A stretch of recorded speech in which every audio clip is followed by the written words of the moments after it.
கர்த்தருடைய பரிசுத்த நாமத்திற்கு மகிமை உண்டாகும்படி இந்த நாளில் ஒரு முக்கியமான அத்தியாயத்தை நாம் கவனிக்க போகிறோம். என்னை பொறுத்த மட்டும் வேதாகமத்தில் முக்கியமான அத்தியாயங்கள் என்று சில அத்தியாயங்களை குறிப்பிட்டு சொல்லுவோமானால், என்னை பொறுத்த மட்டும் யோபு 28வது அதிகாரத்தை நான் விட்டு கொடுக்க மாட்டேன். அது எனக்கு முக்கியத்துவம் வாய்ந்தது. யோபு 28ஆம் அதிகாரம் இது அநேக அறிவியல் நுணுக்கங்கள் நிறைந்த ஒரு அதிகாரம். அநேக உண்மைகள் இங்கே சொல்லப்பட்டிருக்கிறது. மனுஷன் காற்றுக்கு எடை இருக்கிறது அப்படின்னு கண்டுபிடிக்கிறதுக்கு நிறைய முயற்சி எடுத்துக்கிட்டான். கடைசியில் பலூனுக்குள்ள காற்றடிச்சு அதுக்கு எடை இருக்குதா, காற்றுக்கு எடை இருக்குதா அப்படின்னு சொல்லி கண்டுபிடிக்கிறதுக்கு பெரும் முயற்சி எடுத்து இன்னைக்கு வரைக்கும் பள்ளிக்கூடத்தில் படிப்பிக்கும் போது உங்களுக்கு சொல்லி கொடுக்கும்போது காற்றுக்கு எடை இருக்கிறது அப்படின்னு சொல்லி உங்களுக்கு நிரூபிக்கிறதுக்கு பலூனில் தான் காற்றடிச்சு காமிக்கிறாங்க. வெறும் பலூனில் எடையை போட்ட பிறகு அந்த பலூனில் காற்றடிச்சா அதுக்கு எடை மாறுகிறதா அப்படின்னு சொல்லி கண்டுபிடிச்சு அப்படி தான் போதிக்கிறாங்க. ஆனால் எத்தனையோ நூற்றாண்டுகளுக்கு முன்பதாகவே காற்றுக்கு எடை இருக்கிறது என்று இந்த அத்தியாயத்தில் வருகிறது. பாருங்க, 28 25 அவர் காற்றுக்கு அதன் நிறையை நியமித்து. இப்போ காற்றுக்கு எடை இருக்குதா, நிறை இருக்கிறதா, வெயிட் இருக்குதா? இருக்குது. அதனுடைய வேகம் அந்த எடையோடு அடிக்கும் போது மாபெரும் மரங்களானாலும் முறிந்து விழுகிறது இல்லையா? கட்டடங்களே சுழற்றி அடித்து எடுத்துக்கொண்டு போகக்கூடிய அளவுக்கு, பிடுங்கி வேரோடு பிடுங்கக்கூடிய அளவுக்கு காற்றினுடைய பலம், அதனுடைய எடை அடர்த்தி அதிகரிக்கிறது. சில நேரங்களில் ஒவ்வொன்றையும் குறித்த அநேக விஞ்ஞான விளக்கங்கள் இங்கே சொல்லப்பட்டிருக்கிறது. ஆச்சரியமாக இருக்கிறது. எத்தியோப்பியா என்று ஒரு நாட்டை குறித்து நாம் கேள்விப்படுகின்றோம். இந்த எத்தியோப்பியா நாட்டில் பஞ்சம், பசி, பட்டினி அது எத்தனையோ 10 ஆண்டுகளாக, பல 10 ஆண்டுகளாக அது போய்கொண்டே இருக்கிறது. ஒரு பகுதி எத்தியோப்பியாவில் சற்று விவசாயம் செய்யக்கூடிய நிலையில் இருந்தாலும் பெரும் பகுதி எத்தியோப்பியாவில் பஞ்சத்தால் பாதிக்கப்பட்டிருக்கிறது. அங்கு இருக்கக்கூடிய பல மனிதர்கள் ஒரு 10 வயசு 12 வயசுலேயே சில பிள்ளைகள் 70 வயசு கிழவர்களைப் போல மாறிவிடுகிறார்கள். அவர்களுக்குள்ளே சத்து குறைபாட்டினால் அப்படி மாறுகிறார்கள். பரிதாபமாய் தோன்றுகிறார்கள். ஆடு மாடுகளெல்லாம் செத்து போனது. மனிதர்கள் எப்படியோ ஜீவனம் பண்ணுகிறார்கள். ஐநா சபை யூனிசெஃப் என்ற நிறுவனத்தின் மூலமாக, வேர்ல்டு விஷன் என்ற நிறுவனங்கள் மூலமாக, ரெட் கிராஸ் சொசைட்டி போன்ற நிறுவனங்கள் மூலமாக மக்களுக்கு ஏதாகிலும் பசி ஆறுவதற்கு அவ்வப்போது கொடுக்கிறார்கள். பெரும்பாலான மக்கள் அங்கேயே செத்து விடலாம் என்று அடுத்த இடங்களுக்கு போக மறுக்கிறார்கள். ஆனால் இந்த எத்தியோப்பியாவிலே 19வது வசனத்திலே பாருங்கள், எத்தியோப்பியாவின் புஷ்பராகம் அதற்கு நிகரல்ல என்று வருகிறது. ஏன் இந்த மக்கள் இவ்வளவு பஞ்சத்திலே நடக்க வேண்டும்? இந்த தேவனுடைய வார்த்தை சொல்லுகிறது, எத்தியோப்பியாவில் என்ன இருக்கிறது? ஒரு விலையேற பெற்ற கல் இருக்கிறது. இதை மனிதன் தோண்டி கண்டுபிடிக்க வேண்டும் இல்லையா? ஆகாருடைய பக்கத்தில் ஒரு பெரிய நீரூற்று இருந்தது, அவளுக்கு தெரியலை. அவளுடைய கண்களை கர்த்தர் திறந்த போது தான் தெரிஞ்சது. அவள் அங்கலாய்த்து, என் பிள்ளை தண்ணீர் இல்லாமல் செத்து போகுதே என்று அழுது கொண்டிருக்கிறாள்.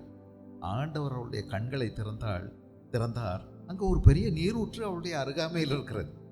எத்தியோப்பிய ஜனங்களுக்கு ஏற்பட்டிருக்கிறதை பார்த்தீர்களா?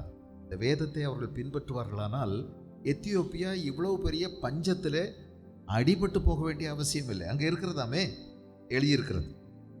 எத்தியோப்பியாவில் இது இருக்கிறது. அநேக விஞ்ஞான உண்மைகள் வேதாகமத்தில் கொடுக்கப்பட்டிருக்கின்றன. இது ஒரு முக்கியமான அத்தியாயம், அற்புதமான அதிகாரம். சேர்ந்து நாம் இதை கற்றுக்கொள்ள முயற்சிப்போம்.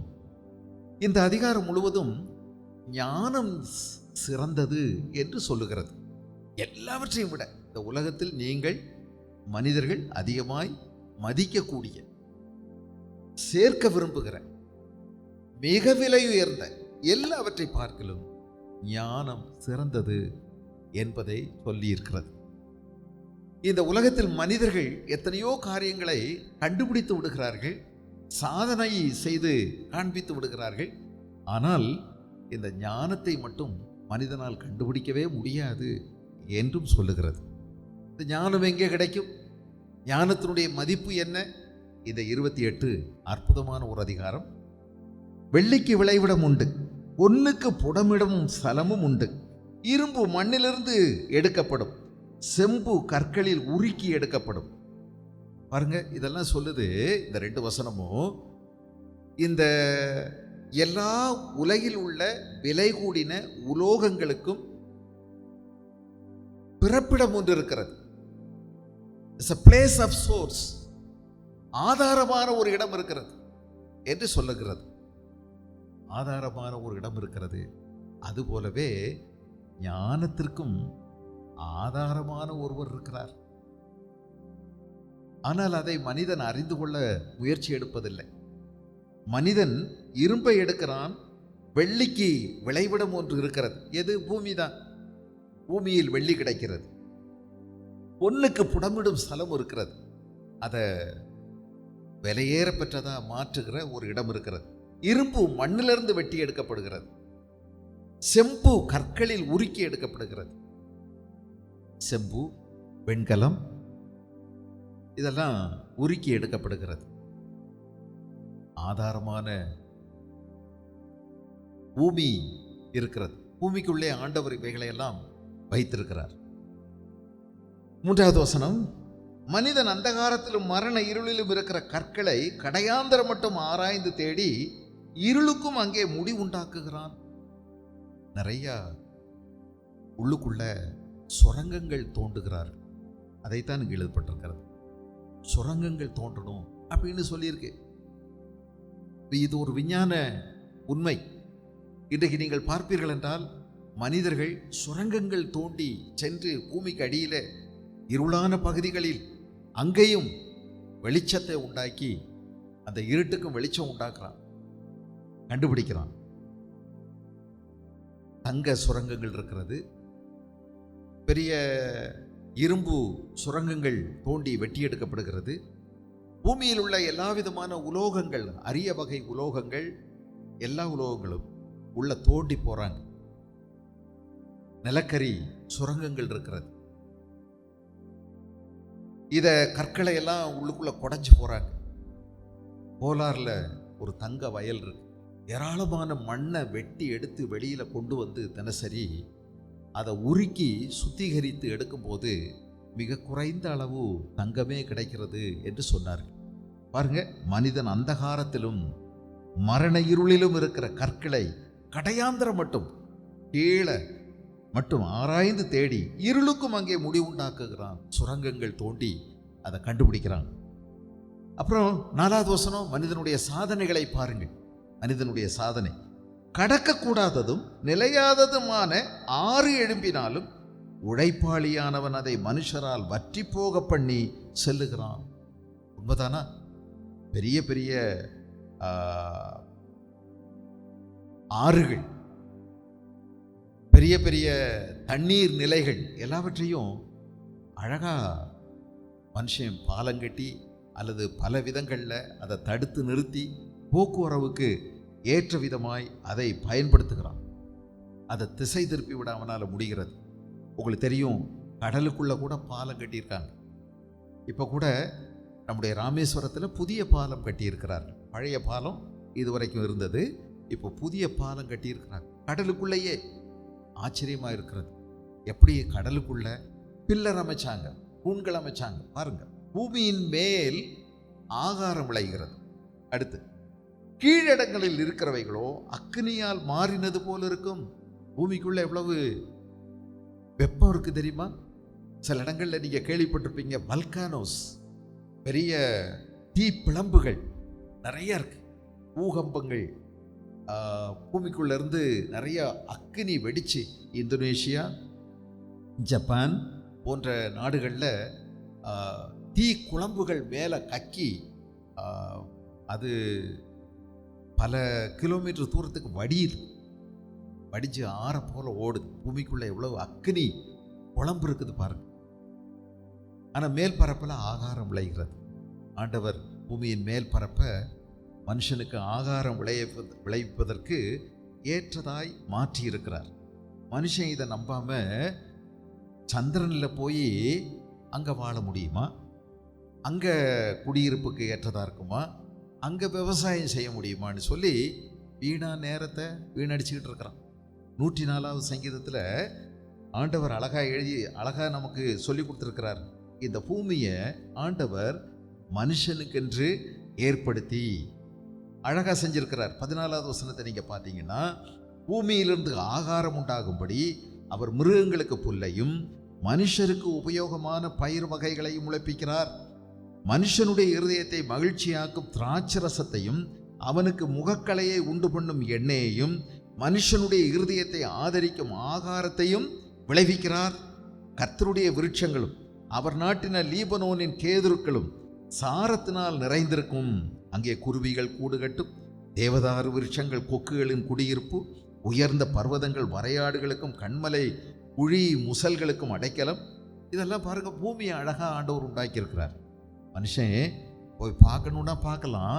ஆனால் பூமியை ஆண்டவர் மனிதனுடைய குடியிருப்புக்கென்று ஏற்படுத்தி இருக்கிறார். எவ்வளோ அற்புதமாக இருக்கு. பூமியின் மேல் ஆகாரம் விளைகிறது.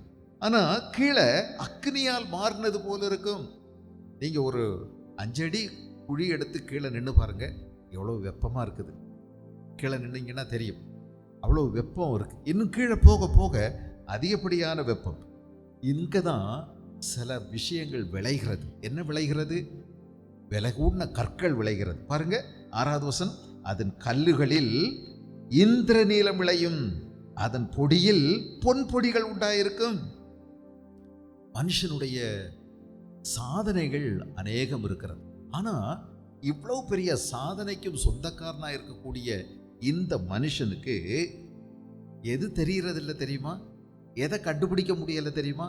பூமிக்கடியில் உள்ள நிறைய விலையேறப்பெற்ற கற்களை எல்லாம் கண்டுபிடிக்கிறான். 6-7 விதமான கற்கள் பின்னாடி சொல்லியிருக்குது. இதையெல்லாம் கண்டுபிடிக்க முடியுது. அவனால் பெரிய சாதனைகளை செய்து முடிக்க முடியுது. ஆனால் ஞானத்திற்கு வழி எங்கே இருக்கு தெரியலை. எழுதியிருக்கு பாருங்க, ஒரு வழி உண்டு. எதுக்கு? ஞானத்திற்கு வழி இருக்குது. ஆனால் அது ஒரு பட்சிக்கும் தெரியாது. வல்லூரின் கண்ணும் அதை கண்டதில்லை. பருந்து, வல்ச்சர், ஈகிள் வல்ச்சர்னு சொல்கிறோம். அது அப்படியே தமிழில் வல்லூரு என்று சொல்லப்பட்டிருக்கிறது. வல்ச்சருக்கு வல்லூரு என்ற பெயர் அப்படியே தமிழில் கிட்டத்தட்ட கொடுக்கப்பட்டிருக்கிறது. தமிழ் ஒரு பெரிய ஒருவேளை பண்டைய மொழிகளில் ஒன்று முக்கியமானது அப்படின்னு சொல்கிறாங்க. நிறைய சில அப்பான்னு கூப்பிட்றோமே, அதுவே எபிரேய சொல் தான். தமிழில் அப்பான்னு சொல்கிறோம், அம்மான்னு சொல்கிறோம். எபிரேய சொல்லோடு ஆதி முதல் மூல மொழியோடு ஒத்து போகக்கூடியது தான் அம்மா, அம்மி, மம்மி எல்லாம் ஒன்று தான். அம்மி, மம்மி. சில ஊர்களில் அம்மாவை அம்மின்னு தான் சொல்கிறாங்க. அது எபிரேய மொழியில் அம்மி தான். நம்ம தான் அதை தாயின்னு சொல்கிறோம், குழவிய பிள்ளைன்னு சொல்கிறோம். அதை தாண்டக்கூடாது, அது மேலே உட்காரக்கூடாதுன்னெல்லாம் பழைய காலத்தில் சொல்லுவாங்கல்ல. தமிழுக்கும் மூல மொழிக்கும் சில ஒற்றுமைகள்லாம் இருக்குது. வல்ச்சர், வல்லூர். இங்கே வல்லூர் இந்த பருந்துகள் அல்லது கழுகுகளில் இன்னும் கொஞ்சம் பலமும் சக்தியும் வாய்ந்த வல்லூர், வல்ச்சர் 5 கிலோமீட்டர் தூரத்திலிருந்து பூமியில் போகக்கூடிய ஓடக்கூடிய சும்மா சின்ன ஒரு சுண்டலியை துல்லியமாக அது பார்க்க முடியும். அது குறி வச்சிருச்சு அப்படின்னா தட்டாமல் தூக்காமல் விடாது. அங்கேருந்து அவ்வளோ வேகமாக வந்து எடுத்துக்கிடும். அவ்வளவு வலிமை வாய்ந்தது. அதற்கு ஆண்டவர் கொடுத்துருக்கக்கூடிய பார்வையினுடைய அந்த நுட்பம் மனுஷனுக்கு இல்லை. ஆனால் மனிதனால் வெவ்வேறு கண்டுபிடிப்புகள் மூலமாக, விஞ்ஞான கண்டுபிடிப்புகள் மூலமாக இங்கிருந்து நட்சத்திரங்களுடைய தூரத்தை கூட அளக்கக்கூடிய அளவுக்கு மனிதன் பெரிய டெலஸ்கோப்பிக் அதெல்லாம் கண்டுபிடிச்சிருக்காங்க. இவ்வளவு வித்தைகளெல்லாம் தெரிஞ்ச ஒரு மனுஷனுக்கு இந்த ஞானத்திற்கான வழி தெரியல. அது ஒரு சோகம். ஞானத்திற்கான வழி தெரியல. அதுக்கு என்ன சொல்லியிருக்குது? மனுஷனுடைய முழு முயற்சி, அறிவு, சிந்தை, ஆக்கப்பூர்வமான செயல்கள் அத்தனையும் பயன்படுத்தினாலும் அதைத்தான் வல்லூரின் கண்ணுன்னு சொல்லியிருக்கு. அவன் கண்டதில்லை, துஷ்ட மிருகங்களின் கால் அதில் படவில்லை. எவ்வளோ பெரிய சாம்பியனாக இருந்தாலும் சரி, எவ்வளோ பெரிய வீரதீர செயல்களை செய்யக்கூடிய வீராதி வீரர்களாக இருந்தாலும் சரி, அதை இதுவரைக்கும் கண்டுபிடிக்க முடியலை. சிங்கம் அதை கடந்ததில்லை. அடுத்து இன்னும் சொல்லப்பட்டிருக்குது, அவன் தன் கைகளை கற்பாறையின் மேல் நீட்டி மலைகளை வேரோடு புரட்டுகிறான். உண்மைதானா? மலைகளை வேரோடு புரட்டுகிறான். இன்னைக்கு எவ்வளவோ கருவிகள் வந்துருச்சு இல்லையா? ஜேசிபி மாதிரி இட்டாச் நிறையா மனுஷன் கண்டுபிடிச்சிட்டான். நீங்கள் பெரிய மலைகளை கூட அதை இடித்து கரைச்சி பெரிய சமதரைகளாக மாற்றி விடுகிறார். ஆச்சரியமாக இருக்கும். எத்தனையோ நீங்கள் இப்போது அகல எக்ஸ்பிரஸ் ரோடு செய்கிறத நீங்கள் பார்த்துருக்கீங்க. 4 வழி பாதை, 6 வழி சாலை, 8 வழி சாலை, பெங்களூருக்கும் சென்னைக்கும் இடையில் 8 வழி சாலை. இதெல்லாம் மலையை குடஞ்சே அந்த பக்கம் போயிடுறாங்க. ஆச்சரியமாக இருக்கு. நல்ல லைட் போட்டிருக்குது, அங்கே வேண்டிய வசதிகள்லாம் செஞ்சுருக்காங்க. அந்த புகைக்குள்ளே போகும்போது உங்களுக்கு அவசரத்துக்கு என்னென்ன வேணுமோ அத்தனையும் அங்கே செஞ்சு வச்சுருக்குறாங்க. தண்ணீருக்கு தண்ணி வச்சுருக்காங்க. ஃபோன் பண்ணோம்னா அதுக்கு வாய்ப்பு வச்சுருக்குறாங்க. அவசர உதவின்னா அதுக்கெல்லாம் அங்கே உதவி வச்சுருக்குறாங்க. அதுக்குள்ளோடி போகும்போது பாம்பேயில் போன வருஷம் ஒரு நாள் நாங்கள் சிலர் போயிருந்தோம். போகும்போது கடலுக்குள்ளேயே எங்கள் வண்டி போயிட்டு இருந்தது. கடலுக்குள்ளே நீங்கள் கொஞ்சம் தூரம் பயணம் செய்யலாம். கட்டியிருக்காங்க. இந்திரா காந்தியினுடைய பேர் அதுக்கு வச்சுருக்கிறாங்க. கடலுக்குள்ளே போகலாம். வண்டியில் போய் ரோட்டுக்கு திரும்பவும் நம்ம வந்துடலாம். மனுஷனுடைய சாதனைகள், வியக்கத்தக்க வகையான செயல்களை மனுஷன் செஞ்சுருக்கிறான். இதெல்லாம் செய்கிறான். மலைகளை வேரோட புரட்டுறான். கண்மலைகளுக்குள்ளும் நீர்க்கால்களை வெட்டுகிறான். அவன் கண் விலையுயர்ந்த எல்லாவற்றையும் காணும். இவ்வளோ பெரிய கண்மலைகளுக்குள்ள பெரிய அணைகள் கட்டப்பட்டிருக்கு பாருங்க. பென்னி குக் முல்லை பெரியார் அணையை கட்டினவர் இல்லை. அவர் முயற்சி எடுத்து அதற்கு பணம் இல்லாத போது அவர் போய் தன்னுடைய சொத்தை வித்துட்டு வந்து அதை கட்டி எழுப்பியிருக்கிறார். அவ்வளோ அழகாக மலைகளுக்கு இடையில் அவர் அந்த தண்ணியை நிறுத்தி தமிழகத்துக்கும் கேரளாவுக்கும் அது மிகவும் பிரயோஜனமாக இருக்க வேண்டும் என்று நல்ல சிந்தையோட அழகாக செஞ்சு பிடிச்சிருக்கிறார். அவரை கொண்டாடணும். அவருடைய தியாகத்தை. பெரிய ஒரு நல்ல இன்ஜினியர். அதை வச்சு மனுஷன் இன்னைக்கு சண்டை போட்டுக்கிறான். நிறைய சச்சரவை பண்ணிக்கிறாங்க. ஒரு துளி கூட கசியாதபடி கூட அடைச்சிடுறாங்க. 11வது வசனம், ஒரு துளியும் கசியாதபடி ஆறுகளை அடைக்கிறான். மறைவிடத்தில் இருக்கிறதை வெளிச்சத்திலே கொண்டு வருகிறான். கண்மலைகளுக்குள் நீர்க்கால்களை வெட்டுகிறான். அவன் கண் விலையுயர்ந்த எல்லாவற்றையும் காணும். என்னெல்லாம் செய்கிறாங்க பாருங்க. எல்லா சாதனைகளையும் செய்கிறாங்க. ஆனால் ஒரு பெரிய சோகம், துக்கம் என்னன்னா, இவ்வளோ பெரிய சாதனைக்கு சொந்தக்காரனாக இருக்கக்கூடிய மனித கூட்டு சமுதாயத்தின் மேலே ஒரு பெரிய சோகம் வெளிப்படுத்தப்பட்டிருக்கிறது. ஆனாலும் 12வது வசனம், ஞானம் கண்டெடுக்கப்படுவது எங்கே? புத்தி விளைகிற இடம் எது? அதன் விலை மனுஷருக்கு தெரியாது. அது ஜீவன் உள்ளோருடைய தேசத்தில் அகப்படுகிறதில்லை. ஆனாலும் ஞானம் கண்டெடுக்கப்படுவது எங்கே? தெரியலையே. அப்ப நீங்க சொல்றீங்களா, இதெல்லாம் மனுஷன் இத்தனை பெரிய சாதனைகளை செய்யும் போது ஞானம் இல்லாம செய்யறானா? அப்படின்னா இந்த ஞானம் என்பதற்கு இங்கு கொடுக்கப்பட்டிருக்கிற ஒரு பெயர் வேற. சொச்சோமா, CHOCHMAH, சொச்சோமா என்ற ஒரு வார்த்தை. இது இந்த உலகத்தின் ஞானத்தை பற்றி சொல்லவில்லை. மனுஷன் பாருங்க, ஒரு துளி கூட கசியாம பெரிய ஆறுகளை கூட அடைச்சிடறான். அணைகளை கட்டி அடைக்கிறான். என்னென்னமோ கண்டுபிடிக்கிறான், எத்தனையோ சாதனைகளை செய்கிறான். வெள்ளியை கண்டுபிடிச்சிடறான், ஒன்றை சுத்தம் பண்ண தெரியுது, எப்படி பித்தளை எடுக்கணும், இரும்பை எங்கேருந்து எடுக்கணும், செம்பு எப்படி தயாரிக்கணும், எல்லாம் தெரியுது. இவனுக்கு உலக ஞானம் எல்லாம் இருக்குது, அறிவு இருக்குது, புத்தி இருக்குது. ஆனால் என்ன ஞானம் இல்லை? இந்த சோச்சாமா என்று சொல்லக்கூடிய தெய்வீக ஞானம் இல்லை. ஆனாலும் ஞானம் கண்டெடுக்கப்படுவது எங்கே? புத்தி விளைகிற இடம் எது? எங்கேயோ கண்டெடுக்கலாமா? அது தெரியலையே. அதன் விலை மனுஷருக்கு விலையும் தெரியாது. அது ஜீவன் உள்ளவருடைய தேசத்தில் அகப்படுவதில்லை. சரி, அதை போய் எங்கேயாவது இங்கே கேட்கலாமா, தேடலாமா? அந்த பூமியில் ஆழத்திட்ட போய் கேட்டால் ஆழமானது என்னிடத்தில் இல்லை என்கிறது. 14 என்கிட்ட எனக்கு தெரியாது, அந்த ஞானத்துக்கு எப்படி போகணும்னு தெரியாது, ஞானம் எங்கே இருக்குன்னு எனக்கு தெரியலை அப்படின்னு ஆழம் சொல்லுது. மனுஷன் சமுத்திரத்தினுடைய ஆழங்களுக்கெல்லாம் போய் தேடுறாங்க, நிறைய தேடுறான். அங்கே போய் நிறைய ஆராய்ச்சிகள் செய்கிறான். அதிகபட்சமாக பெரிய ஆழத்துக்கு யாரும் இன்னும் போனது கிடையாது. சின்ன சின்ன ஆழங்களுக்கெல்லாம் போகிறான். பசிபிக் பெருங்கடலில் 7 கிலோமீட்டர் 7 கிலோமீட்டரில் 7 மைல் ஆழத்துக்கு ஆழம் இருக்கிறது என்று சொல்லுகிறார்கள். அவ்வளோ தூரம் யாரும் போகிறதில்லை. ஆனால் ஓரளவுக்கு சுமாரான ஆழங்களுக்கு போய் பல ஆராய்ச்சிகள் செய்கிறார்கள். ஆழமான இடத்துல தான் முத்துக்கள் எடுக்கவும் செய்கிறாங்க. அதுவும் பின்னால் வருகிறது. ஆழத்திட்ட போய் கேட்டால் இங்கே ஞானம் என்கிட்ட இல்லை, எனக்கு அந்த பற்றி தெரியாது அப்படின்னு சொல்லுது. சமுத்திரமானது அது என்னிடத்தில் இல்லை என்கிறது. எங்கேயும் இங்கே இல்லையா? உயரத்திலையும் இல்லை, தாழ்விலையும் இல்லை, ஆழத்திலையும் இல்லை, எங்கேயும் இல்லை, பூமியில இல்லை. சரி, இதனுடைய மதிப்பு தான் என்ன? இதற்கு ஈடாக தங்கத்தை கொடுக்க முடியுமா? முடியாது. தங்கம் இதுக்கு ஈடாகுமா? அதற்கு கிரயமாக வெள்ளியை நிறுக்க முடியுமா? கிரயமா? அதுக்கு பதிலாக ஏதாவது கிரயம் கொடுத்து வாங்கலாமா? அப்படியும் முடியாது. ஓப்பீரின் தங்கம், ஒரு 4 வகையான தங்கத்தை பற்றி இங்கே எழுதியிருக்குது.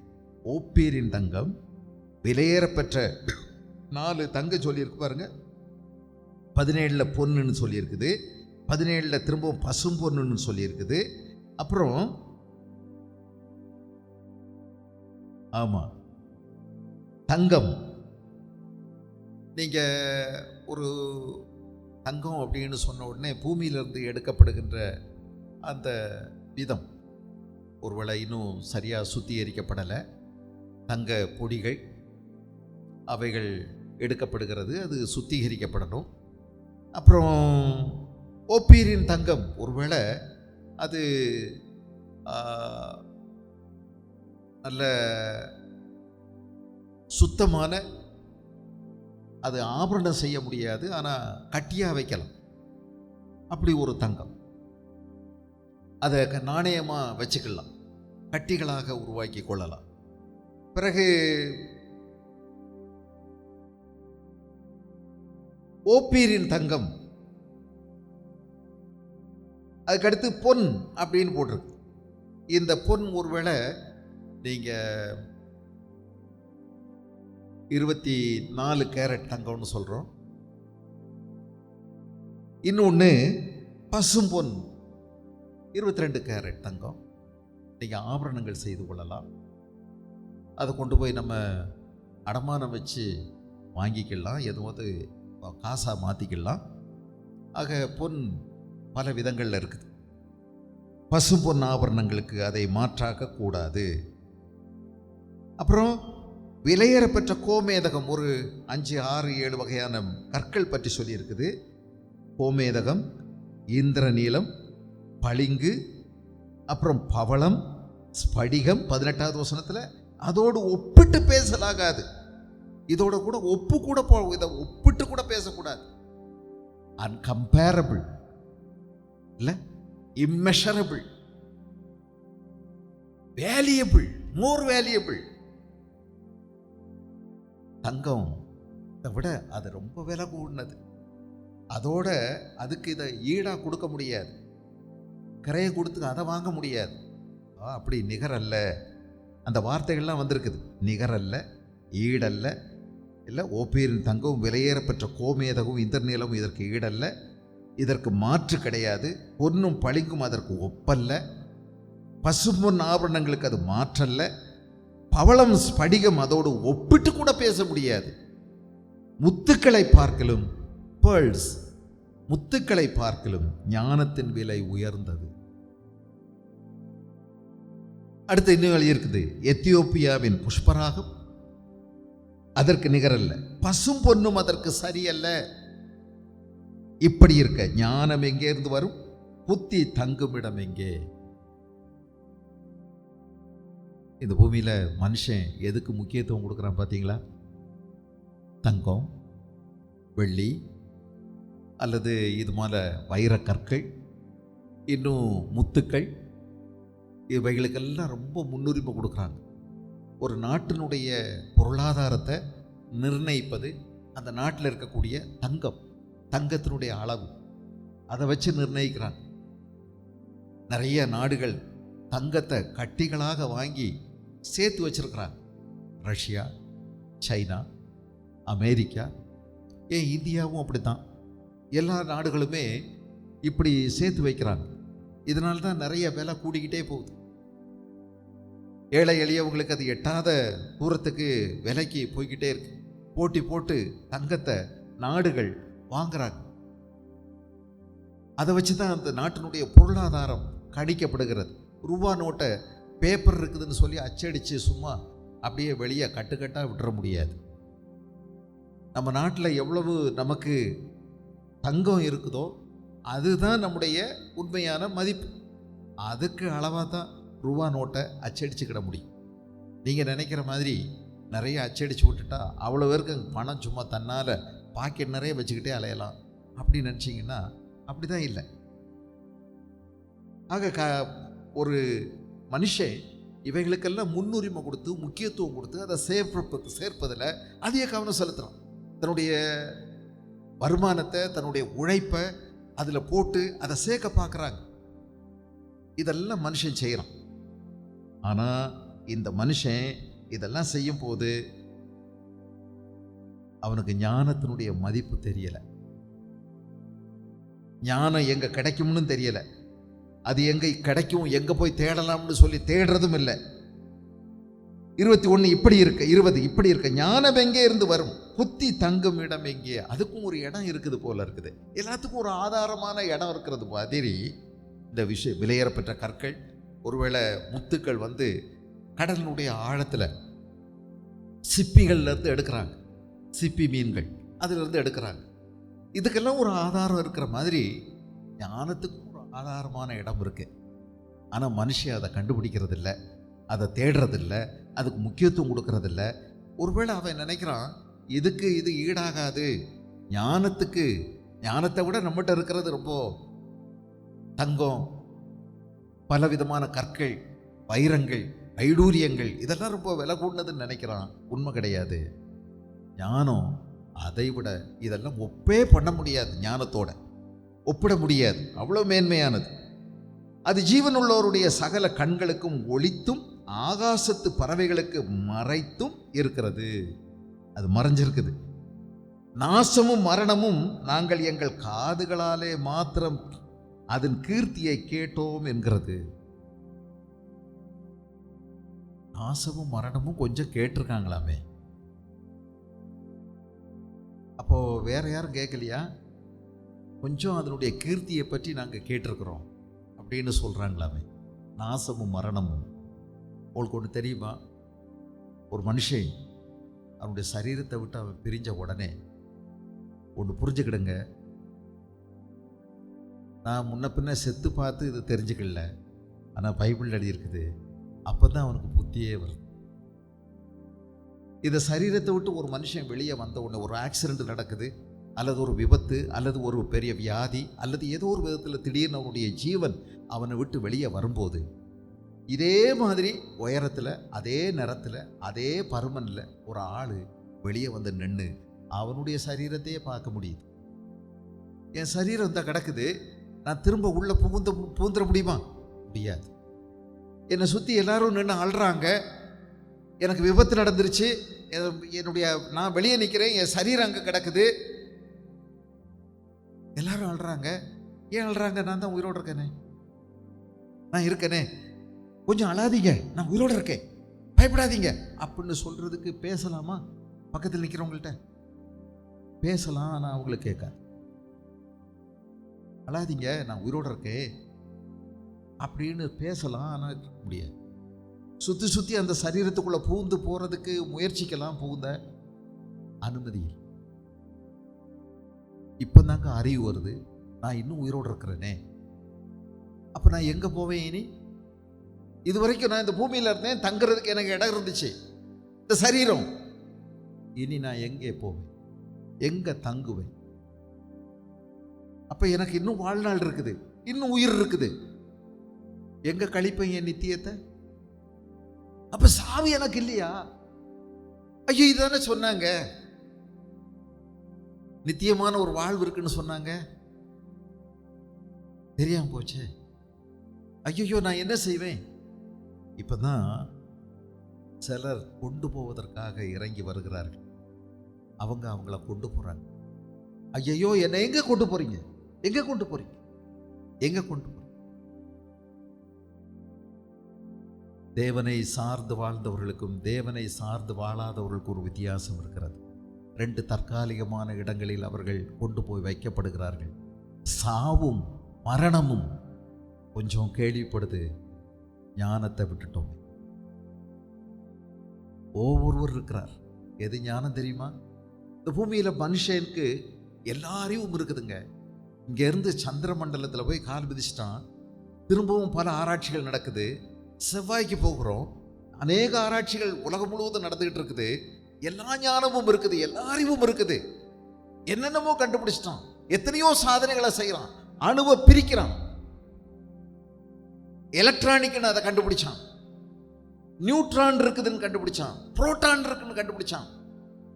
எலக்ட்ரானிக் யுகம் மாதிரி புரோட்டானிக் யுகம் வந்துடவும் வாய்ப்பு இருக்குது. எலக்ட்ரான் எவ்வளோ பெரிய அணுவை பிரித்ததுனால எவ்வளோ பெரிய மாற்றம் வந்துருச்சு பாருங்க. இன்னைக்கு எல்லாமே நம்முடைய உபயோகப் பொருட்கள்லாம் எலக்ட்ரானிக்காக மாறிடுச்சு. ஏன் புரோட்டானிக்காக மாறக்கூடாதா? நாளைக்கு மாறலாம். சகலமும் இன்னைக்கு நம்ம செய்கிறதெல்லாம் எடுத்து குப்பையில் போட்டுட்டு வேறொரு புது இயக்கத்துக்கு நம்ம போயிடுவோம். ஒருவேளை மனுஷன் அத்தனை சாதனைகளை செய்கிறான், ஆனாலும் அவனுக்கு அறிவு இருக்கிறது, உலக ஞானம் இருக்கிறது, ஆனால் தெய்வீக ஞானம் இல்லை. சோஃபியா கிரேக்க மொழியில் வருது, அந்த ஞானம் இல்லை. அன்புல எப்படி பல வகையான அன்பு இருக்குது, அதில் ஒன்று தெய்வீகமான அன்பு, அதுக்கு பேர் வேற இல்லை, அகாப்பே. அதுபோல ஞானத்திற்கும் பல ஞானம் இருந்தாலும் தெய்வீக ஞானம் என்று ஒன்று இருக்கிறது. அது இந்த உலகத்தில் யாருக்கும் இல்லையே. எவ்வளோ பெரிய ராக்கெட்டுகளை வடிவமைக்கிறாங்க, எத்தனை மிசைல்ஸ், பெரிய அணு ஆயுதங்களை கண்டுபிடிக்கிறாங்க, தங்களுடைய நாட்டினுடைய இராணுவ பலத்தை பெரிய அளவில் பெருக்கிறாங்க, அநேக விஞ்ஞானிகள் இருக்கிறாங்க. ஆனாலும் அவர்களுக்கு தெய்வீக ஞானம் இல்லை. இந்த தெய்வீக ஞானம்னா என்ன தெரியுமா? அந்த உலக அறிவு வேற, தெய்வீக ஞானம் வேற. அறிவு ஜீவிகள் இருக்காங்க, ஆனால் அவங்களுக்கு ஞானம் இல்லை. என்ன தெரியுமா ஞானம்? ஜீவனுள்ள தேவன் ஒருவர் இருக்கிறார், ஜீவனுள்ள தேவன் ஒருவர் இருக்கிறார், அவர்தான் மனுஷனை உருவாக்கினார் என்பதுதான் ஞானம். அது இல்லை. மனிதனை தேவன் அவருடைய ஆலயமாக வைத்திருக்கிறார், அவனுக்குள் ஆத்துமா இருக்கிறது என்று அறியக்கூடிய அறிவு ஞானம் இல்லை. மனிதன் பாவி என்று மனிதனுக்கு தெரியவில்லை. Man has never discovered that he is a sinner. அவன் ஒரு பாவி என்று அறியவில்லையே. யோசித்து பாருங்க, இதாங்க ஞானம். நான் ஒரு பாவி. சர் ஐசக் நியூட்டன் அப்படிங்கிற ஒரு பெரிய விஞ்ஞானி, அவர் தான் பூமிக்கு ஈர்ப்பு விசை இருக்கிறதுன்னு கண்டுபிடிச்சாரு. அதை விடலாம் பைபிளில் முன்னமே சொல்லி இருக்குது, பூமிக்கு ஈர்ப்பு விசை இருக்கிறது என்று, கிராவிட்டி இருக்குதுன்னு கண்டுபிடிச்சு பைபிள் சொல்லுது. ரொம்ப கஷ்டப்பட்டு உலகத்துக்கு அதை சொல்லி கொடுத்தாரு. அவர்கிட்ட ஒரு நாள் அதன் அடிப்படையில் நிறைய கண்டுபிடிப்புகள் அவர் செய்தார். அவர்கிட்ட கேட்டாங்க, சார் நீங்கள் கண்டுபிடிச்சதுலலாம் மிகப்பெரிய கண்டுபிடிப்பு என்ன அப்படின்னு கேட்டபோது அவர் சொன்னார், நான் ஒரு பாவின்னு கண்டுபிடிச்சது தான் மிகப்பெரிய கண்டுபிடிப்பு. ஐயோ, மனிதன் ஞானம் இல்லாமல் சாகிறானே. இயேசு கிறிஸ்து தான் அந்த ஜீவனுள்ள தேவன் என்று கண்டுபிடிப்பது அதுதாங்க. அவர் தாங்க தெய்வீகத்தின் முழு அவதாரம். இயேசுவை கண்டவன் இறைவனை கண்ட இயேசுதான் அந்த இறைவன். அதுதாங்க வெளிப்பாடு, அதுதான் ஞானம். உங்களுக்கு ஒருவேளை படிப்பறிவே இல்லாமல் இருக்கலாம், நீங்க ஒன்றும் கண்டுபிடிக்கல, ஒரு சாதனையும் நீங்க இந்த பூமியில சாதிக்கல, ஒரு வீரதீர செயல்களையும் செய்யல, ஒன்றும் இல்லை. ஆனா நீங்க ஞானம் உள்ளவர்களாக இருக்கலாம். இயேசுவை அறிகின்ற அறிவை நீங்கள் பெற்றுக்கொள்வீர்கள் என்றால் இயேசுதான் ஞானம். இயேசு கிறிஸ்து ஜீவன் உள்ள தேவன் என்ற அறிவு தான் ஞானம். மோட்ச நரகம் இருக்குது அப்படின்னு தெரியறதாங்க ஞானம். இன்னைக்கு எத்தனை விஞ்ஞானிகளுக்கு மோட்ச நரகம் இருக்கிறதே, கடவுள் ஒருவர் இருக்கிறான்னு கூட நம்புறதில்லை. அறிவு இருக்கிறது, ஞானம் இல்லை. எவ்வளவு பகுத்தறிவாளர்கள் இருக்காங்க, பகுத்தறிவு பாசறை எல்லாம் வச்சிருக்கிறாங்க. எது பகுத்தறிவு தெரியுமா? மரணத்திற்கு பிறகு மனுஷனுக்கு ஒரு நியாய தீர்ப்பு இருக்கிறது என்று அறிவதுதான் ஞானம். அதான் ஞானம். இருக்குதா? இதுக்கு தான் பேரு பகுத்தறிவு. இயேசுதாங்க அறிவாலயம். அங்கிருந்து ஒரு செங்கலையும் அசைக்க முடியாது ஒருவர். அவர் தான் அறிவாலயம், அவர் தான் ஞானம், அவர் தான் ஞானத்தின் பிறப்பு. தெரியலையே மனுஷனுக்கு. எவ்வளோ அறிவு ஜீவிகள் நம்முடைய நாட்டில் இருக்காங்க, ஞானம் இல்லாமல் சாகிறார்களே, ஞானம் இல்லாமல் சாகிறார்களே. எல்லாம் இருக்குது. மரணமும் பாதாளமும் கொஞ்சம் அதை பற்றி நாங்கள் கேட்டிருக்கிறோம்னு சொல்லுது. செத்தா தான் புத்தி வருமா? சாகிறதுக்கு முன்னாடியே புத்தி வராதா? பட்டா தான் திருந்தடுமா? ஏன் கேட்டு திருந்தக்கூடாதா? அனுபவம் பட்டு தான் திருந்தடுமா? இல்லையே, அது முந்தையே தெரிஞ்சுக்கலாமே. ஆதாமுக்கும் ஏவாளுக்கும் ஆண்டவர் ஞானம் கொடுத்திருந்தார். என்ன ஞானம்? இதை சாப்பிடக்கூடாது, இதை புசிக்கும் நாளிலே சாகவே சாவீர். பட்டு தான் தெரியணுமா? பட்டுலா பிள்ளைகள் கெட்டு போச்சு. எவ்வளோ பெரிய சோதனை, வேதனை. அன்னைக்கு மட்டும் அவங்க இல்லை, எங்கள் அப்பா சொல்லியிருக்கிறாங்க, அதை நாங்கள் நம்பி அவருக்கு கீழ்ப்படிய போகிறோம்னு ஒரு தீர்மானம் எடுத்திருந்தா, அப்பா இவ்வளோ பெரிய வேதனைகள் பூமியில் உருவாகியிருக்கவே இருக்காது. எல்லாரும் தேவனுடைய பிள்ளைகளாய் இந்த பூமி கர்த்தரை அறிகிற அறிவினால் எவ்வளோ அழகாய் நிரம்பியிருக்கு. நம்முடைய ஆதி தாயும் தகப்பனும் செய்த பெரிய துரோகம். நீங்களே அந்த இடத்துல இருந்தாலும் அப்படிதான் செஞ்சிருப்பீங்க, நான் இருந்தாலும் அப்படிதான் செஞ்சிருப்பேன். இல்லை, கொஞ்சம் மேட்டிமையான சிந்தை வந்துருச்சு. எத்தனை நாள் தான் நம்ம இதை பார்த்துட்டு சாப்பிடாம இருப்போம்? அது நல்லதுன்னு வேற சொல்றாங்க. சரி, ஒரு நாள் சாப்பிட்டு பார்ப்போம். ஆனா என்ன வந்துட போகுது? வந்துட்டு போகுது, சமாளிச்சுக்கலாம், அது ஒன்றும் செய்யாது. இல்லை, இதுதான் ஆதாமுடைய சிந்தையாயிடுச்சு. ஏவாள் அப்படி நினைக்கல. இது ஒன்றும் ஒரு சிந்தையும் வரல. அப்படியே வர்ணனை கொடுத்த உடனே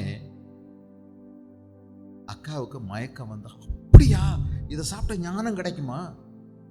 உன் கண் தெளிவடை, நீ அறிவடைஞ்சி ஞானம் பெற்று அவரை பாதி ஆயிடுவ. அப்படியா? உண்மையாவா? நிஜமாவா? அப்படின்னு கேட்டு பட்டுன்னு பிடிக்குதுன்ட்டா. அவன் வேற வளைச்சு கொடுத்தானா, அக்கா கொடுங்க, ஒரு கடி கடிச்சிட்டு மச்சானுக்கு கொடுக்க. கதை எப்படியாச்சு? அவரு இங்க முதுகில் தான் சொரிஞ்சுக்கிட்டு சாஞ்சிக்கிட்டு இருந்தார். எங்க போயிட்டார் அவரு? அவர் நினைச்சா பட்டுன்னு தடுத்திருந்திருக்கலாம். ஆண்டவர் தடுக்க மாட்டார். ஆதாம் தடுத்திருந்திருக்கும். ஆதாம் ஏவாளுக்கு முன்னமே வந்தாச்சு. அவர் ஆண்டவரோட நிறைய நாள் சுத்திட்டார். எங்கடி எதை போய் பிடுங்குற, சும்மா இருக்க மாட்டேன் அப்படின்னு சொல்லியிருந்தா அவ கண் தெளிவடைஞ்சு அங்கே தான் இருந்தார், முதுகில் சாஞ்சிக்கிட்டே தான். ஆதாம் துரோகம் செய்தான். ஆதாம் உடன்படிக்கையை மீறினான். ஆதாமை போல உடன்படிக்கையை மீறினார்கள். வேணும்னு செஞ்சாங்க. ஆதாம் பாவம் செஞ்சது பெண்ணு தான், ஆனா அதே பாவம் செஞ்சது ஆண் தான். ஞானத்துக்கு ஆசைப்படும். இது ஏதோ ஒரு விதமான புதிய அறிவு கிடைக்கும் அப்படின்னு சொல்லி ஆசைப்பட்டு அவன் சொன்னதெல்லாம் கேட்டு நம்பி அவள் வஞ்சிக்கப்பட்ட அவ்வளோ பெரிய சோகம்.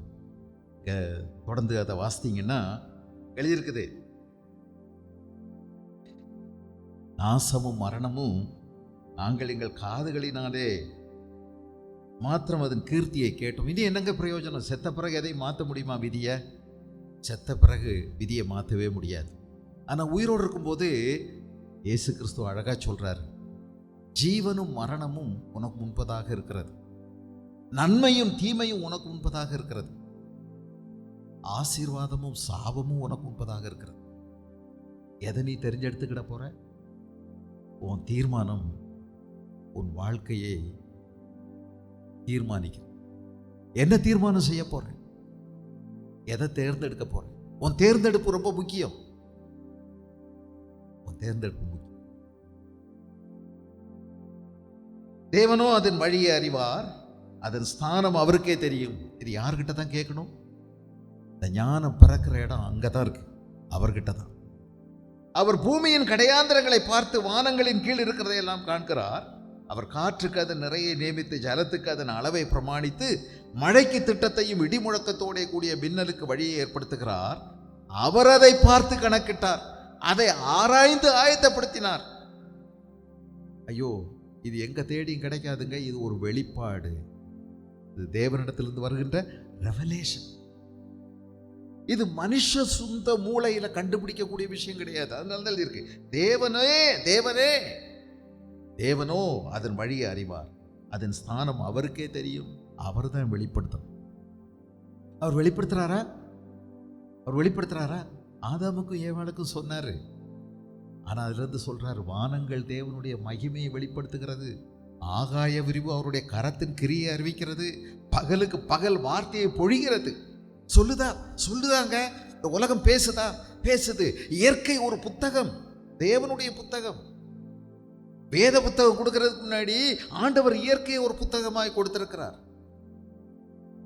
சூரியனை பாரு, சந்திரனை பாரு, நட்சத்திரங்களை பாரு, பூமியை பாரு. இதெல்லாம் பேசுகிறது, படைத்தவரை குறித்து பேசுகிறது. அவருடைய வல்லமை, அவருடைய ஞானம், அவருடைய தெய்வீக சிந்தை, நம்மை குறித்து அவர் வைத்திருக்கிற நல்லெண்ணங்கள், அவருடைய இரக்கம், அவருடைய கிருபை எல்லாம் அது சொல்லுது. பகலுக்கு பகல் வார்த்தையை பொழிகிறது, இரவுக்கு இரவு அறிவை தெரிவிக்கிறது. அவைகளுக்கு பேச்சும் இல்லை, வார்த்தையும் இல்லை, ஆகிலும் அவைகளுடைய சத்தம் எல்லாருக்கும் கேட்குதுங்க, கேட்குது. ஜீவனுள்ள ஒரு தேவன் இருக்கிறார். அத்தேனே பட்டணத்துக்கு பவுல் போன போது அங்க அவரு நிறைய விக்கிரகங்களால நிரப்பப்பட்ட ஒரு பட்டணம். தமிழகம் இந்தியாவிலேயே விக்கிரகங்களால் அதிகம் நிரம்பி இருக்கக்கூடிய ஒரு மாநிலம். சுத்தி வந்தாராம். அதெல்லாம் பார்த்து வரும்போது ஒரு இடத்துல அறியப்படாத தேவனுக்கு அப்படின்னு ஒரு எழுத்து வாசகம் இருக்கிறது. அங்க ஒரு கோயில் இருக்கு. அந்த கோயில் யாருக்கு கோயில்? இது அறியப்படாத தேவனுக்கு. Temple of the unknown god. அறியப்படாத ஒரு கடவுள் இருக்கிறாரா?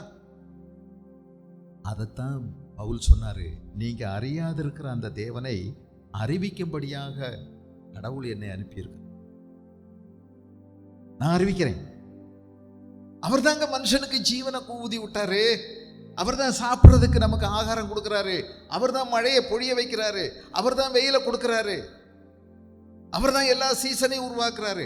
அவர் தான் நம்ம நன்மை செய்கிறாரு. அவருக்குள் நாம் அசைகிறோம், அவருக்குள் நாம் பிழைக்கிறோம். மனுஷன் கடவுளை உருவாக்க முடியுமா? மனுஷனால ஒரு புழுவை கூட உண்டாக்க முடியாது. ஒரு கொசுவை கூட, ஒரு கிருமியை கூட அவனுக்கு உயிர் கொடுக்க முடியாது. ஒரு வைரஸுக்கு உயிர் கொடுக்க முடியாது. ஆனா அந்த வைரஸ் இவனை ஆட்டி படைக்குது. எல்லாரும் போய் ஓடி ஒளிஞ்சுக்கிட்டோம் 2 வருஷ காலம். பயந்துட்டோம். யார்கிட்டையும் பேசக்கூட நமக்கு மனசு வரல இல்லையா? பெத்த பிள்ளைகள்கிட்டயே பக்கத்தில் போக முடியல, பயம். அந்த அளவுக்கு அது நம்மளை பயமுறுத்துது. இந்த சாதாரணமான ஒண்ணுக்கும் ஆகாத இந்த மனுஷன் கடவுளை உண்டாக்க முடியுமா? அவர் நம்மை உருவாக்கினார், நாம் அவருடைய ஜனங்கள். அவர் தாங்க நமக்கு ஞானம் கொடுக்குறார். அது அவர் தருகிற வெளிப்பாடு. ஞானம் நீங்களா போய் எங்கேயும் கண்டுபிடிச்சிட முடியாது. எல்லாத்தையும் கண்டுபிடிச்சிருக்கான். நிறைய சாதனைகளுக்கு சொந்தக்கார மனுஷன். ஆனால் ஞானம் தேவனிடத்திலிருந்து வருகிறது. இது தெய்வீக ஞானம். எது ஞானம்? ஜீவனுள்ள தேவன் ஒருவர் இருக்கிறார் என்று அறிவதுதான் ஞானம். அதாங்க பகுத்தறிவு. பகுத்தறிவுன்னா ஜாதி மறுப்பு திருமணம் செய்கிறது தான் பகுத்தறிவுன்னு நினைச்சிடக்கூடாது. மூட நம்பிக்கை எதிர்ப்பது தான் பகுத்தறிவுன்னு நினைச்சிடக்கூடாது. பகுத்தறிவுனா என்ன தெரியுமா? என்னை உருவாக்கின பரமாத்மா ஒருவர் இருக்கிறார், அவர் தாங்க பரமாத்மா, நான் ஜீவாத்மா அப்படின்னு அறியறதாங்க பகுத்தறிவு. நான் ஒரு பாவி, எனக்கு அவருடைய உதவி தேவை, நான் அறிவது தான் பகுத்தறிவு. மோட்ச நரகம் இருக்குன்னு அறிகிறது தான் பகுத்தறிவு. நன்மை தீமை என்று அறிவது தான் பகுத்தறிவு. இது நன்மை, இது தீமை, இது மரணம், இது ஜீவன், இது ஆசீர்வாதம், இது சாபம். அறிவதுதான் ஞானம். ஞானம் பேசுதா? பேசுது. 8வது அதிகாரம் நீதிமொழிகளின் புஸ்தகத்தில் ஞானம் பேசுது. ஞானம் கூப்பிடுகிறதில்லையோ, புத்தி சத்தமிடுகிறதில்லையோ, அவர் தாங்க. The source of wisdom is Jesus himself. Jesus is the source of wisdom. அவர் தாங்க ஞானத்தின் ஆதாரம். வழியருகே மேடைகளிலும் நாற்சந்திகளிலும் நிற்கிறது. அது ஊர் வாசல்களின் ஓரத்திலும் பட்டணத்தின் முகப்பிலும் நடைகூடங்களிலும் நின்று சத்தமிட்டு, மனுஷரே மனம் திரும்புங்கள், இயேசு கிறிஸ்து உங்களுடைய பாவங்களுக்காக ரத்தம் சிந்தி மரித்தார் என்று கூவுகிறது. பாருங்க, இது மத பிரச்சாரம் இல்லை, இது மதமாற்ற முயற்சி அல்ல, இது மனுஷனை கூப்பிடுகிற ஞானம். ஞானம் கூப்பிடுது. இது ஏதோ சில மனிதர்கள் முயற்சி பண்ணி போய் தெரு தெருவா தெருமுனைகளில் நின்று இயேசுவை ஏற்றுக்கொள்ளுங்க, இயேசு கிறிஸ்து ஜீவன் உள்ள தேவன் அப்படின்னு சத்தம் போடுறாங்கன்னா, இது அவருடைய ஏக்கம் நிறைந்த குரல், அவருடைய பாரம். இதை தெரிந்தவர்கள், ஏற்றுக்கொண்டவர்கள் சிலர் தெருமுனைகள்லாம் போய் நின்று கூப்பிடுறாங்க, படம் போட்டு காமிக்கிறாங்க. மனுஷா, உன் இருதயம் எப்படி இருக்குது? உன் இருதயத்துக்குள்ள கோபம், கசப்பு, வைராக்கியம், எரிச்சல், பெருந்தீனி, மாமிச இச்சைகள், கொலை, களவு, கொள்ளை, விபச்சாரம், வேசித்தனம், அசிங்கம், காமவிகாரம், விக்கிரகாராதனை நிறைந்திருக்கிறது. உனக்கு இதிலிருந்து விடுதலை கொடுக்க இயேசு மரித்து உயிரோடு எழுந்து அவர் இன்றைக்கும் ஜீவிக்கிறார். அவரை உன் உள்ளத்தில் ஏற்றுக்கொள்வாயானால் உன் வாழ்க்கையை தூய்மைப்படும். பரிசுத்தத்துக்கு வழி இருக்குது. இதை சொல்லுகிறது. வழி இருக்க நின்று கூப்பிடுதா? ஊர் சந்திகளில் நின்று கூப்பிடுதா? இதுக்கு இப்போ சட்டம் போட்டு யாராவது மத மாற்றம் செய்தால் அவங்களுக்கு ஜாமீனே இல்லாமல் மரண தண்டனையே கொடுக்கணுமாமா. இந்த அழி இருக்கு. மனுஷரே, உங்களை நோக்கி கூப்பிடுகிறேன், என் சத்தம் மனுபுத்திரருக்கு தொனிக்கும். பேதைகளே விவேகமடையுங்கள், மூடர்களே புத்தி உள்ள சிந்தையாயிருங்கள். நிறைய கேக்கு. இந்த ஞானம் எவ்வளவு விசேஷமானது, மேன்மையானது. ஒரு படிப்பு கூட நீங்க படுக்காட்டியும் பள்ளிக்கூட நிழல் கூட உங்க மேல படாட்டியும் நீங்க ஞானம் உள்ளவர்களாக இருக்க வேண்டும் என்று கர்த்தர் விரும்புகிறார். இந்த பூமியில நீங்க ஒன்றுமே இல்லை, ஆனா தேவனுக்கு முன்பதாக நீங்க பெரியவர்களாக இருப்பீர்கள். இந்த ஞானம் பெற்றிருந்தீங்க. ஆண்டவர் சொல்றாரு, மனுஷனை நோக்கி இதோ ஆண்டவருக்கு பயப்படுறதா ஞானம். ஞானம் கிடைக்குமா? ஞானம் கிடைக்கும். இந்த யோபனுடைய 3 நண்பர்களும் யோபு என்ன சொன்னாங்க தெரியுமா? உனக்கு ஞானமே இல்லை. ஏன் இதை சொல்ல வந்தாரு? ஏன் சொல்ல வந்தாரு? சில வார்த்தைகளை பாருங்க. யோபு 11:6. யோபு 11:6 யோபனுடைய நண்பர்கள் யோபுவை பற்றி கொடுத்த தகாத கணிப்பு. ஆனாலும் தேவன் பேசி உமக்கு விரோதமாய் உம்முடைய உதடுகளை திறந்து உமக்கு ஞானத்தின் ரகசியங்களை வெளிப்படுத்தினால் நலமாயிருக்கும். உள்ளபடி பார்த்தால் அது இரட்டிப்புள்ளதாக இருக்கிறது. ஆகையால் உம்முடைய அக்கிரமத்திற்கு ஏற்றபடி தேவன் உம்மை தண்டிக்கவில்லை என்று அறிந்து கொள்ளும். தேவனுடைய அந்தரங்க ஞானத்தை நீர் ஆராய்ந்து சர்வ வல்லவருடைய சம்பூரணத்தை நீர் அறியக்கூடுமோ? ஞானம் இல்லையா? நண்பர்கள் 3 பேரும் யோபுவுக்கு சொன்னது 15வது அதிகாரத்தை பாருங்க. 2:15-2 நீர் பயபக்தியை வீணென்று சொல்லி தேவனுக்கு முன்பாக ஜெபத்தியானத்தை குறைய பண்ணுகிறீர். உம்முடைய வாய் உம்முடைய அக்கிரமத்தை சொல்லி காட்டுகிறது. நீர் தந்திரமுள்ளவர்களின் நாவை தெரிந்து கொண்டீர். இப்படி சொல்லி நீர் தேவனுக்கு பயப்படுறதில்லை அப்படின்னு சொல்லிட்டார். 18வது அதிகாரத்தில் 18ல் 2-3 வசனத்தை நீங்கள் கவனிச்சிங்கன்னா, நீங்கள் எந்த மட்டும் பேச்சுக்களை முடிக்காதிருப்பீர், புத்திமான்களாயிருங்கள், நாங்கள் பேசட்டும். நாங்கள் மிருகங்களைப் போல் எண்ணப்பட்டு உங்கள் பார்வைக்கு தீர்ப்பானவர்களாயிருப்பானேன்.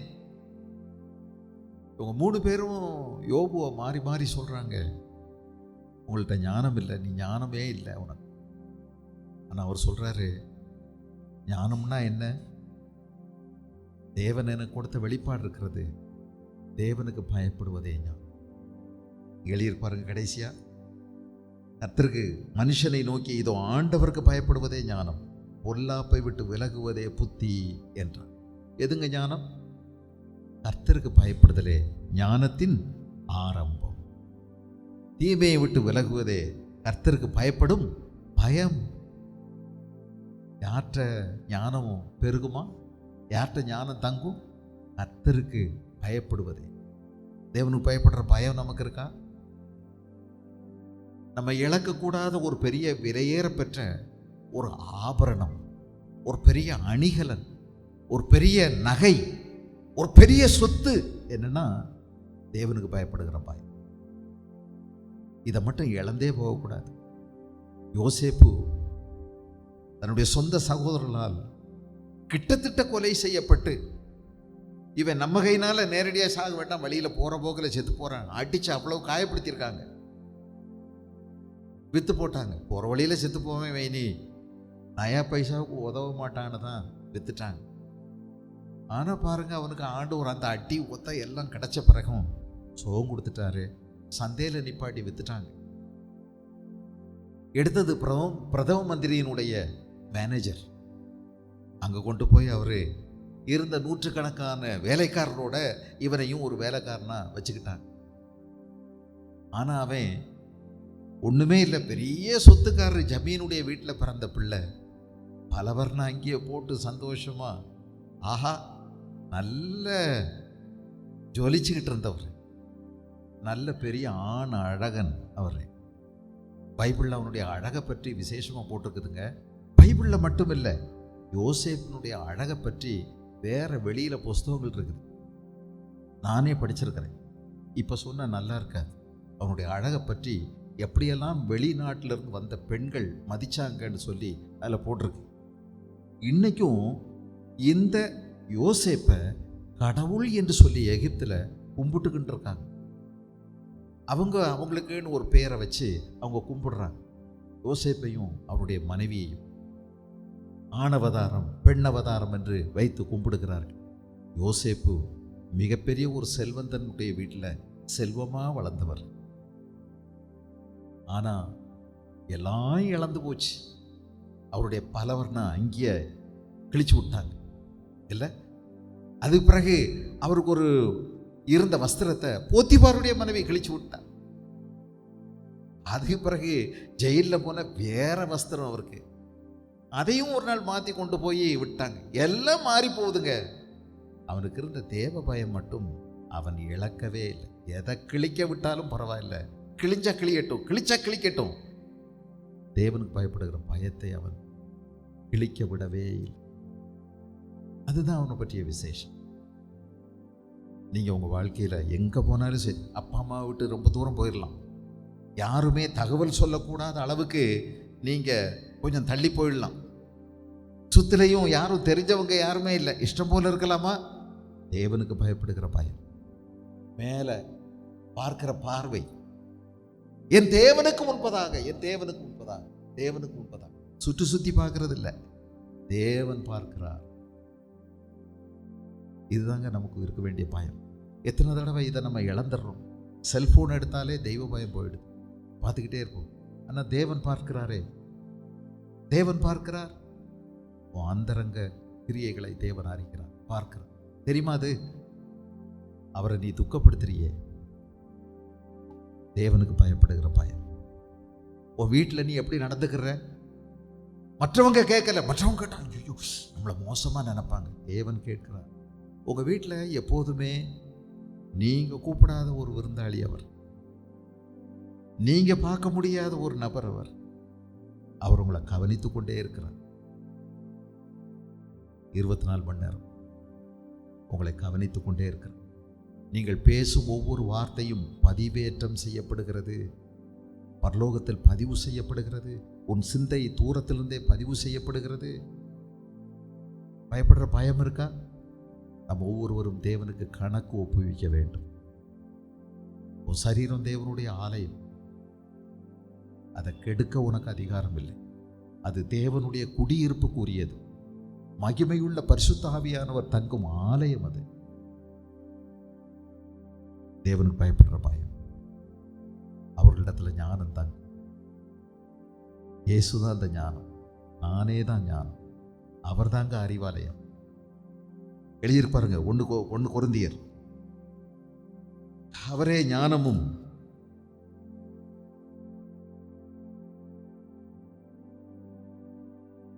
கொரிந்தியர் 1:31 30 வாசிப்போம். அந்தபடி நீங்கள் அவராலே கிறிஸ்து இயேசுவுக்கு உட்பட்டிருக்கிறீர்கள். எழுதியிருக்கிறபடி மேன்மை பாராட்டுகிறவன் கர்த்தரை குறித்தே மேன்மை பாராட்டத்தக்கதாக. நீங்கள் உங்களுக்கு பெருமையாக எதை பற்றியாவது பேசணுன்னா எதை பற்றி பேசணும் தெரியுமா? நீங்கள் என் சாதனை என்ன தெரியுமா, நான் இவ்வளோவெல்லாம் சம்பாதிச்சேன் தெரியுமா, என் பிள்ளைக்கு இத்தனை பவுன் போட்டு நான் கட்டி கொடுத்தேன் தெரியுமா, இதெல்லாம் இல்லைங்க நீங்கள் பேசுகிறது. நான் இவ்வளவு சம்பாதிச்சேன், இவ்வளோ பெரிய வீட்டை கட்டினேன், இப்படியெல்லாம் காடு தோட்டமெல்லாம் வாங்கினேன், நான் அப்படி செஞ்சேன் இப்படி செஞ்சேன். இதில் நீங்கள் பெருமையாக பேசுகிறது. இயேசுவை இரட்சகராய் அறிந்து கொண்டேன்.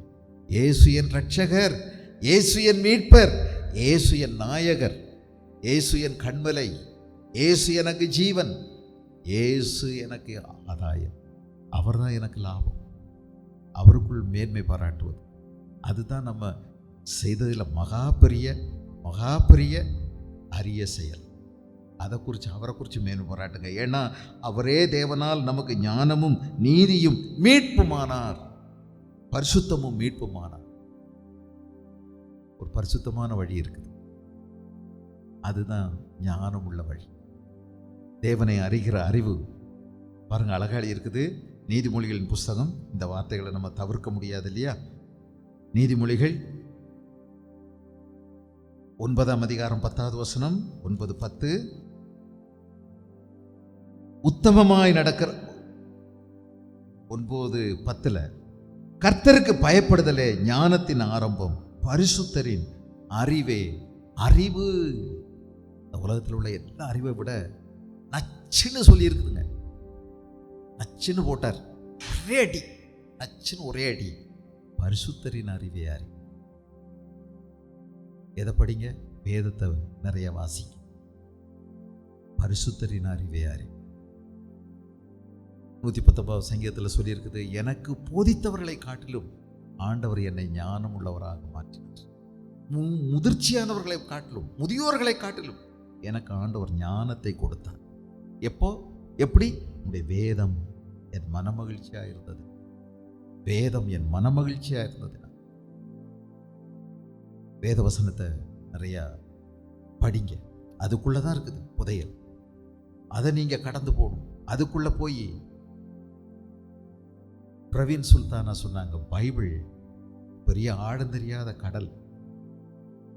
அது மேலோட்டமாக போய் நீங்கள் கரையில் நின்று மீன் பிடிக்கக்கூடாது, ஆழத்தில் போய் முத்துக்களை எடுக்கணும்னு சொன்னாங்க. அதே தான் இங்கே. நீங்கள் மேலோட்டமாக மட்டும் கவனிச்சிக்கிட்டே இருக்கக்கூடாது, ஆழம் போகணும். நாம துறவு தோண்டணும், நாம அதிலிருந்து நம்ம ஊற்றுக்களை கண்டுபிடிச்சு குடிக்கணும். இயேசு கிறிஸ்து சொன்னார், என்னை விசுவாசிக்கிறவனுடைய உள்ளத்திலிருந்து ஜீவ ஊற்றுக்குள் உருவாகும், ஜீவ ஊற்று நதிகள் உருவாகும். ஒரு நாள் ஆதாமும் ஏவாளும் பாவம் செஞ்ச போது அந்த ஜீவ விருட்சத்துக்கு போகிற வழி அடைபட்டது. சுற்றி சுழறுகிற பட்டயத்தை கொண்டு, சுடரொளி பட்டயம் கொண்ட ஒரு தூதனை காவலுக்கு விட்டார். போனா வெட்டுத்தான். ஆதாம் தூரத்திலிருந்து காமிக்கத்தான் முடியும் பிள்ளைகளுக்கு. அதுதான் ஜீவ விருட்சம். அந்த பாதை அடைபட்டாச்சு. போன வெட்டு, யாரும் போக முடியாது, முடிஞ்சு போச்சு. ஏதேன் தோட்டம் இந்த பூமியில இல்லை. ஆனா இந்த ஜீவ விருட்சத்துக்கு போகும் வழியை இயேசு நம்முடைய சரீரமாகிய திரையின் வழியாய் திறந்தார். இன்றைக்கு அவர் சொல்லுகிறார், வருத்தப்பட்டு பாவபாரம் சுமக்கிறவர்களே, நீங்கள் எல்லாரும் வாருங்கள், நான் உங்களுக்கு இளைப்பாறுதல் தருவேன். என்னிடத்தில் வரும் எந்த பாவியையும் நான் புறம்பே தள்ளுகிறதில்லை. இந்த ஜீவ விருட்சத்தின் கனியை நீங்க புசிக்கலாம். இயேசுவை அறிகின்ற அறிவிலே நீங்கள் வளரலாம். பரிசுத்தரின் அறிவே அறிவு. அதை இவங்க சாப்பிட்டுட்டே இருக்கணும் டெய்லி. அதை விட்டுட்டாங்க. டெய்லி சாப்பிட சாப்பிட அவங்களுடைய ஆயுசு காலம் பெருகிக்கொண்டே இருக்கும், ஆதாமுக்கும் ஏவாளுக்கும். ஆனா இந்த மரத்தை, நன்மையும் தீமையும் அறியத்தக்க விருட்சத்தை புசித்தார்கள் என்றால் சாவு, மரணம், அதுல அவங்க அடைபட்டு போனார்கள், தடுக்கப்பட்டு போனார்கள். இன்னைக்கு ஜீவ விருட்சத்தின் வழி திறந்திருக்கு. இயேசுவை நீங்க அனுபவிக்கலாம். இயேசுவை அனுபவிக்கலாம்.